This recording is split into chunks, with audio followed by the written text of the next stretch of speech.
Vous pensez être allergique à quelque chose? Vous apprendrez ici comment se déroule l'identification d'une allergie chez le ou la médecin ou l'allergologue et quels sont les tests possibles. Vous discutez avec votre médecin ou allergologue de vos symptômes et également où et quand ces derniers se présentent, c'est l'anamnèse. Si une allergie est identifiée comme une cause possible de vos symptômes, un test cutané peut ensuite être réalisé.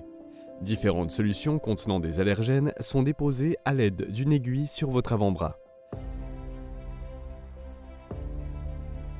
Au bout de 15 minutes, si un léger gonflement se produit au niveau de votre bras et ressemble à une petite piqûre de moustique, alors le résultat est positif. Il existe également un test sanguin. Votre sang est analysé en laboratoire de manière ciblée pour déterminer la présence d'anticorps appelés IgE contre certains allergènes. Si le résultat du test est positif et correspond à vos symptômes, le diagnostic d'allergie peut être posé. Bon à savoir, si le résultat du test est positif, mais que vous n'avez aucun symptôme d'allergie, il ne s'agit alors pas encore d'une allergie. Cela signifie que vous êtes sensibilisé à un allergène et que vous pourriez réagir de manière allergique lors d'un prochain contact. Si, après le test cutané ainsi que le test sanguin, il n'est toujours pas tout à fait clair si vous êtes allergique, le médecin ou l'allergologue peut effectuer un test de provocation. Lors d'un test de provocation, l'allergène vous est administré sous surveillance médicale.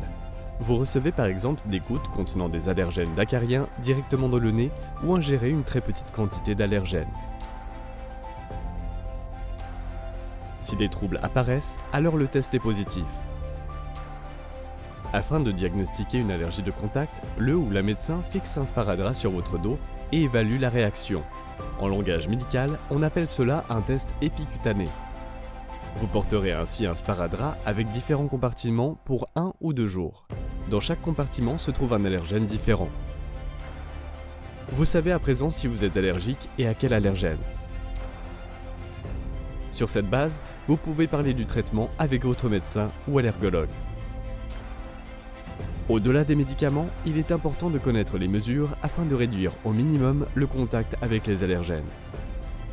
Posez-nous vos questions. Nous vous conseillons avec plaisir via notre AHA Infoline.